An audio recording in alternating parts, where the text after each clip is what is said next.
One nation one election, Congress ready है इस दे लई?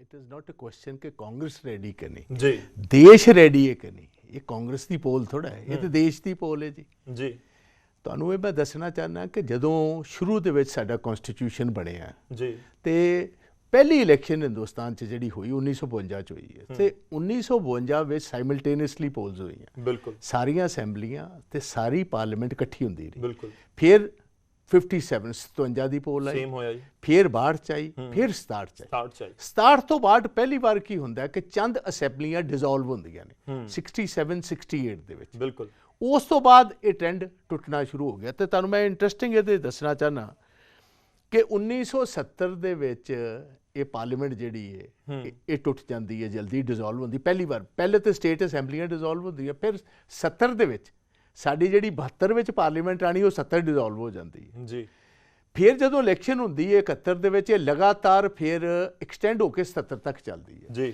ਤੋ ਇਹਦੇ ਵਿੱਚ 6ਵੀਂ 7ਵੀਂ 9ਵੀਂ 11ਵੀਂ ਤੇ 13ਵੀਂ जी, ਇਹ ਜਿੰਨੀਆਂ ਪਾਰਲੀਮੈਂਟ ਹਾਊਸਸ ਬਣੀਆਂ, ਜਿੰਨੀਆਂ ਪਾਰਲੀਮੈਂਟ ਇਲੈਕਸ਼ਨਸ ਹੋਈਆਂ ਨੇ, ਉਹਦੇ ਵਿੱਚ ਕਿਸੇ ਨੇ ਵੀ ਪੂਰੀ ਆਪਣੀ ਟਰਮ ਨਹੀਂ ਕੱਢੀ ਜੀ।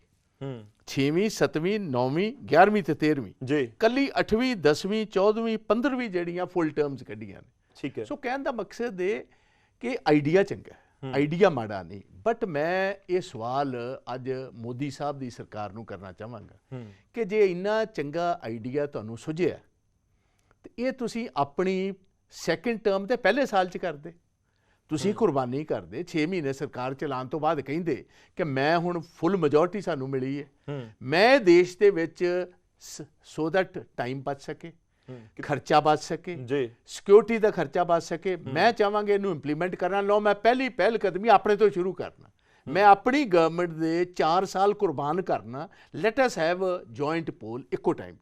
ਹੁਣ ਤੁਸੀਂ ਅਖੀਰਲੇ ਜਦੋਂ ਤੁਹਾਡੇ ਮਹੀਨੇ ਰਹਿ ਗਏ 6, ਜਿਹੜੇ ਸੂਬਿਆਂ ਦੀਆਂ ਹੁਣੇ ਇਲੈਕਸ਼ਨਸ ਹੋ ਕੇ ਹਟੀਆਂ, ਪੰਜਾਬ ਦੀ 1.5 ਸਾਲ ਹੋ ਗਏ, 1.5 साल होया जी, ਕਰਨਾਟਕਾ ਦੀ ਤੇ 4 ਮਹੀਨੇ ਹੋਏ ਨੇ, ਇਸ ਤਰ੍ਹਾਂ ਹੀ ਗੁਜਰਾਤ ਦੀਆਂ 4 ਹਿਮਾਚਲ ਸਾਲ ਮਹੀਨੇ, ਨਹੀਂ ਹੋਇਆ ਹਿਮਾਚਲ ਦੇ ਅਜੇ ਕੋਈ 4-4 5-5 ਮਹੀਨੇ 6-6 ਮਹੀਨਿਆਂ ਵਾਲੀਆਂ बिल्कुल ਨੇ। जी, ਤੁਸੀਂ ਦੱਸੋ ਉਹਦੇ ਵਿੱਚ ਜਿਨ੍ਹਾਂ ਨੇ ਮੈਂਡੇਟ ਹੁਣੇ ਦਿੱਤਾ ਹੈ, ਆਪਣੀਆਂ ਗਵਰਨਮੈਂਟਸ ਬਣਾਈਆਂ, ਜਿੰਨਾ ਚਿਰ ਸਾਰੀਆਂ ਅਸੈਂਬਲੀਆਂ जी, ਇਹਦੇ ਵਿੱਚ ਤੇ ਸਾਰੀਆਂ ਪਾਰਟੀਆਂ ਦਾ ਮੋਦੀ ਸਾਹਿਬ ਕੌਨਫੀਡੈਂਸ ਨਹੀਂ ਜਿੱਤਣਗੇ, ਉਹਨਾਂ ਚਿਰ ਇਹ ਪੋਲ ਸੰਭਵ ਨਹੀਂ। देश रेडी नहीं है मतलब, ਨਹੀਂ ਦੇਸ਼ ਨਹੀਂ, ਲੋਕ ਹੀ ਤਿਆਰ ਨਹੀਂ। लोग मतलब ਤੁਸੀਂ ਕਹਿੰਦੇ ਕਿ ਲੋਕ ਆਪੋਜੀਸ਼ਨ ਦਾ ਕੀ ਕਹਿਣਾ ਹੈ? ਆਪੋਜੀਸ਼ਨ ਦਾ ਕਹਿਣਾ ਹੈ ਕਿ ਬੀਜੇਪੀ ਇਹ ਚਾਹੁੰਦੀ ਹੈ ਜੀ, ਬੇਸਿਕਲੀ। ਤੁਹਾਨੂੰ ਪਤਾ ਕਿ ਅਸੈਂਬਲੀਆਂ 'ਚ ਵੋਟਾਂ ਕਿਸੇ ਹੋਰ ਢੰਗ 'ਚ ਪੈਂਦੀਆਂ, ਬਿਲਕੁਲ, ਮੁੱਦੇ ਐਸਟੈਬਲਿਸ਼ਡ ਵੱਖਰੇ ਫੈਕਟ, ਹੁੰਦੇ, ਮੁੱਦੇ ਵੱਖਰੇ ਨੇ, ਮੁੱਦੇ ਵੱਖਰੇ ਹੁੰਦੇ, ਨੈਸ਼ਨਲ ਪੋਲ 'ਚ ਮੁੱਦੇ ਵੱਖਰੇ ਨੇ। ਠੀਕ ਹੈ, ਬੀਜੇਪੀ ਦੀ ਇਹ ਪਰਜ਼ੋਰ ਕੋਸ਼ਿਸ਼ ਹੈ ਜਿਉਂ ਦੀ ਇੰਡੀਆ ਅਲਾਇੰਸ ਇਕੱਠੀ ਹੋ ਗਈ ਹੈ।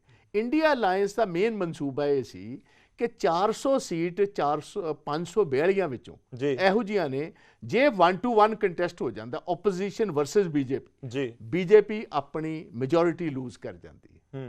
ਇਹ ਮੋਦੀ ਸਾਹਿਬ ਦੇ ਜਿਹੜੇ ਐਕਸ਼ਨਸ ਨੇ ਉਹ ਤੁਹਾਨੂੰ ਸਾਫ਼ ਨਜ਼ਰ ਆਉਂਦੇ ਨੇ। ਇੰਡੀਆ ਅਲਾਇੰਸ ਤੋਂ ਬਾਅਦ ਉਹ ਪੈਨਿਕੀ ਹੋ ਗਏ ਨੇ, ਇੱਕ ਡਿਸੀਜਨ ਤੋਂ ਬਾਅਦ ਦੂਜਾ, ਦੂਜੇ ਤੋਂ ਬਾਅਦ ਤੀਜਾ। ਇਹ ਇੱਕ ਬਹੁਤ ਵੱਡਾ ਜੂਆ ਖੇਡਿਆ। ਹੁਣ ਇਹ ਕਰਨਾ ਕੀ ਚਾਹੁੰਦੇ ਨੇ? ਬੇਸਿਕਲੀ ਮੋਦੀ ਸਾਹਿਬ ਨੂੰ ਇਹ ਗਲਤਫਹਿਮੀ ਹੈ, ਜੀ, ਸਹੀ ਹੈ ਕਿ ਗਲਤ, ਇਹ ਤੇ ਦੇਸ਼ ਹੀ ਦੱਸੇਗਾ। ਉਹ ਸਮਝਦੇ ਜੇ ਪ੍ਰੈਜ਼ੀਡੈਂਸ਼ੀਅਲ ਪੋਲ ਮੈਂ ਕਰਾ ਦੇਵਾਂ ਜਿਸ ਤਰ੍ਹਾਂ ਅਮਰੀਕਾ 'ਚ ਹੁੰਦਾ, ਜੀ, ਪਰਸਨੈਲਿਟੀ ਬੇਸਡ ਹੋ ਜੇ ਤੇ ਸਾਰੇ ਦੇਸ਼ ਦੇ ਵਿੱਚ ਹੋ ਸਕਦਾ ਮੈਜੋਰਿਟੀ ਮੇਰੇ ਨਾਂ ਤੇ ਚੜ੍ਹ ਜਾਏ, ਕਿਉਂਕਿ ਆਪੋਜੀਸ਼ਨ ਅਜੇ ਪਾਰਲੀਮੈਂਟ ਦਾ ਕੋਈ ਆਪਣਾ ਪ੍ਰਾਈਮ ਮਿਨਿਸਟਰ ਦਾ ਕੈਂਡੀਡੇਟ ਨਹੀਂ ਕੱਢ ਰਹੀ। ਬਿਲਕੁਲ, ਹੀ ਵਾਂਟਸ ਕਿ ਇਹ ਜਿਹੜੀਆਂ ਅੱਗੇ ਦੀਆਂ ਇਲੈਕਸ਼ਨਸ ਨੇ ਉਹਦੇ ਨਾਲੋਂ ਜੇ ਪਾਰਲੀਮੈਂਟਰੀ ਫਾਰਮ ਆਫ ਇਲੈਕਸ਼ਨ ਹੋ ਜੇ ਜਿਸ ਤਰ੍ਹਾਂ ਅਮਰੀਕਾ 'ਚ ਹੁੰਦੀ ਹੈ, one versus the other candidate, he may have a better chance. And second ਉਹਨਾਂ ਦੇ ਦਿਮਾਗ 'ਚ ਕਿ ਜਿਹੜੀਆਂ ਸਟੇਟ ਜਿਸ ਤਰ੍ਹਾਂ ਹੁਣ 4 ਸੂਬਿਆਂ 'ਚ ਇਲੈਕਸ਼ਨ ਹੋਣੀਆਂ, ਬਿਲਕੁਲ, ਛੱਤੀਸਗੜ੍ਹ 'ਚ ਹੋ ਰਹੀ ਹੈ, ਰਾਜਸਥਾਨ ਰਾਜਸਥਾਨ 'ਚ ਹੋ ਰਹੀ, ਮੱਧ ਪ੍ਰਦੇਸ਼ 'ਚ ਹੋ ਰਹੀ, ਇਹ ਬੀਜੇਪੀ ਦੀ ਲੀਡਰਸ਼ਿਪ ਨੂੰ ਪਤਾ ਸੀ ਲੂਜ਼ ਕਰ ਰਹੇ ਇਲੈਕਸ਼ਨਸ, ਸਪੈਸ਼ਲੀ 2 ਤੇ 100% ਸ਼ੋਰ ਨੇ। ਛੱਤੀਸਗੜ੍ਹ 'ਚ Congress is coming back, BJP is losing in Madhya Pradesh, there are chances of Congress retaining Rajasthan. ਜੇ ਇਸ ਗੱਲ ਦਾ ਇਫੈਕਟ ਇੰਨਾ ਵੱਡਾ ਹੋਏਗਾ, ਕਰਨਾਟਕਾ ਨਾਲ ਇਹਨਾਂ ਦੇ ਪੈਰ ਉਖੜ ਗਏ ਨੇ। ਜੇ 3 ਅਸੈਂਬਲੀਆਂ ਅਸੀਂ ਜਿੱਤ ਲੈਨੇ ਆ ਤੇ ਫਿਰ ਇਹ ਜੋ ਮਰਜ਼ੀ ਕਰਦੇ ਰਹਿਣ, ਇਹਨਾਂ ਨੂੰ ਪਤਾ ਕਿ ਅਸੀਂ ਇਹ ਆਪਣੀ ਪਿਛਲੀ ਵਾਰ ਵੀ ਸੇਮ ਇਲੈਕਸ਼ਨ ਸੀ, 2 ਇਨਫੈਕਟ 3 ਅਸੈਂਬਲੀਆਂ ਹਾਰ ਗਈ ਸੀ ਬੀਜੇਪੀ, ਛੱਤੀਸਗੜ੍ਹ, ਰਾਜਸਥਾਨ। ਉਸ ਤੋਂ ਬਾਅਦ 2019 ਦੀ ਇਲੈਕਸ਼ਨ ਜਿੱਤ ਗਏ ਹੋ। ਨਹੀਂ ਤੁਸੀਂ ਨਹੀਂ ਇਹਦਾ ਬਹੁਤ ਫਰਕ ਪੈਂਦਾ ਜੀ।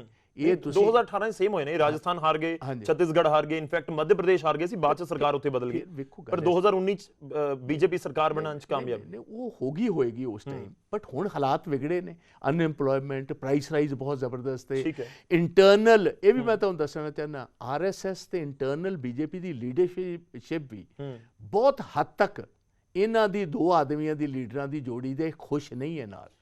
ਜੇ ਹਾਲਾਤ ਇਹੋ ਜਿਹੇ ਬਣਨਗੇ ਤੁਸੀਂ ਵੇਖੋਗੇ ਬਹੁਤ ਸਾਰੀਆਂ ਚੇਂਜਸ ਆਉਂਦੇ ਦਿਨਾਂ ਦੇ ਵਿੱਚ ਇਲੈਕਸ਼ਨਾਂ ਦੇ ਕੋਲ ਇੱਥੇ ਆਣਗੇ। ਤੁਸੀਂ ਇੰਡੀਆ ਅਲਾਈਅੰਸ ਦਾ ਜ਼ਿਕਰ ਕੀਤਾ, ਪੰਜਾਬ ਇੰਡੀਆ ਅਲਾਈਅੰਸ ਨੂੰ ਲੈ ਕੇ ਤਿਆਰ ਹੈ?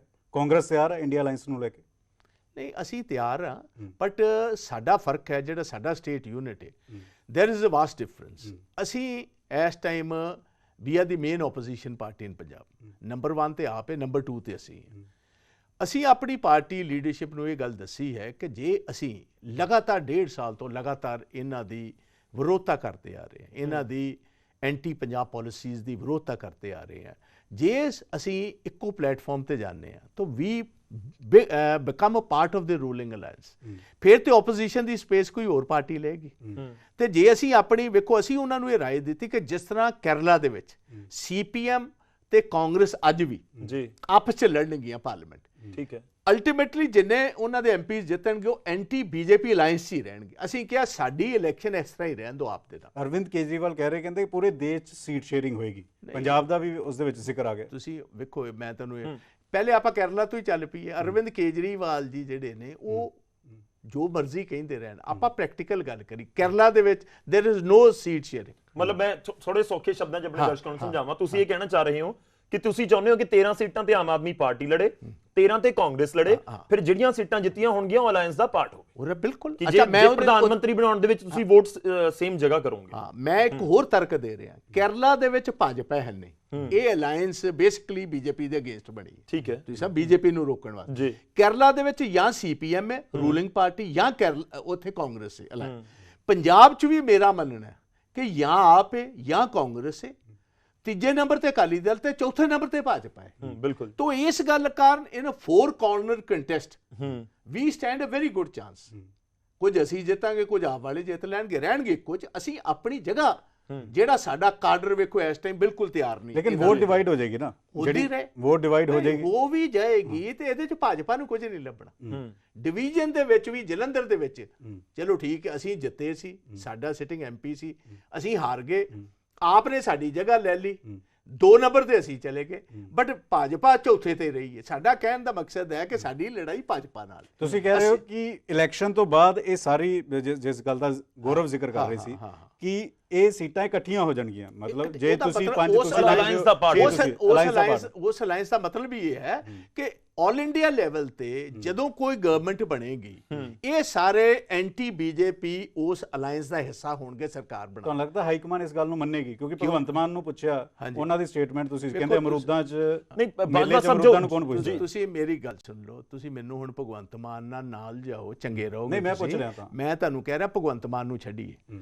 ਭਗਵੰਤ ਮਾਨ ਨੂੰ ਇਸ ਟਾਈਮ ਪਤਾ ਹੈ ਕਿ they are on a weaker wicket, day by day state government lose ਕਰ ਰਹੀ ਹੈ, ਭਾਵੇਂ EMPLOYEES ਤੇ ਜਿਹੜਾ ਬਹੁਤ ਵੱਡਾ ਨੁਕਸਾਨ ਕਿਸਾਨਾਂ ਦਾ ਹੋਇਆ, ਹੜ੍ਹਾਂ ਨਾਲ ਹੋਇਆ, ਕੰਪਨਸੇਸ਼ਨ ਨਹੀਂ ਆ ਰਹੀ, ਜੋ ਅੱਜ ਪਟਵਾਰੀਆਂ ਨਾਲ ਹੋ ਰਿਹਾ, ਜੋ ਪੰਚਾਇਤੀ ਇਲੈਕਸ਼ਨਾਂ ਦੇ ਵਿੱਚ ਬਹੁਤ ਵੱਡਾ ਸੈਟਬੈਕ ਹੈ high court the, day by day they are losing perception, Congress is gaining. ਅਸੀਂ ਆਪਣੀ ਉਹ ਜਿਹੜੀ ਅੱਛੀ ਪੋਜੀਸ਼ਨ ਹੈ, ਜਿਹੜੀ ਅਸੀਂ ਰਿਟਰੀਵ ਕਰ ਰਹੇ ਹਾਂ, ਜਿਹੜੀ ਅਸੀਂ ਲੂਜ਼ ਕੀਤੀ ਸੀ ਗਰਾਊਂਡ, ਵੇਖੋ ਪਿਛਲੀ ਵਾਰ ਅਸੀਂ 78 ਤੇ ਸੀ, 2017 ਚ ਇਹ 22 ਤੇ ਸੀ, ਹੁਣ ਇਹ 92 ਤੇ ਅਸੀਂ 18 ਤੇ ਆ। ਸੋ ਅਸੀਂ ਗੇਨ ਕਰ ਰਿਹਾ। ਮੈਂ ਇਹ ਸਮਝਣਾ ਕਿ ਅੱਜ ਅਸੀਂ 24% ਸਾਨੂੰ ਵੋਟ ਪਈ ਸੀ, ਅਸੀਂ ਹੁਣ 32-33% ਤੇ ਆ, ਇਹ 42 ਤੋਂ 30 ਤੇ ਆ ਗਏ ਨੇ। ਤੋ ਇਸ ਗੱਲ ਕਰਨ ਮੁਕਾਬਲਾ ਸਾਡਾ ਤੇ ਆਪ ਦਾ ਹੀ ਹੋਣਾ ਹੈ। ਇਹਦੇ ਵਿੱਚ 13 ਸੀਟਾਂ ਦੇ ਵਿੱਚੋਂ ਮੈਂ ਪਰਸੈਂਟੇਜ ਕਰਕੇ ਮੈਂ ਪੁੱਛਿਆ, 13 ਦੇ ਵਿੱਚੋਂ ਤੁਹਾਡਾ ਦਾਵਾ ਕਿੰਨੀਆਂ ਸੀਟਾਂ? ਨਹੀਂ ਵੇਖੋ, 13 ਦੇ ਵਿੱਚ ਇਹ ਤੇ ਮੌਕੇ ਤੇ 4 ਕਾਰਨਰਡ ਕੰਟੈਸਟ ਦੇ ਵਿੱਚ you can never know, but ਮੈਂ ਸਮਝਣਾ we are comfortable on around 8 to 9 seats. 8 ਤੋਂ 9 ਤੁਹਾਡੀ ਮਤਲਬ ਇਹ ਇੱਕ ਪ੍ਰੈਡਿਕਸ਼ਨ ਹੋਗੀ ਕਿ ਜੇ ਕਰੰਟ ਅੱਜ ਇਲੈਕਸ਼ਨ ਹੁੰਦੇ ਨਾ 13 ਚੋਂ 8-9 ਸੀਟਾਂ 8-9 ਸੀਟਾਂ ਤੇ ਕਾਂਗਰਸ ਆਉਂਦੀ ਇਸ ਟਾਈਮ ਅੱਗੇ ਹੈ।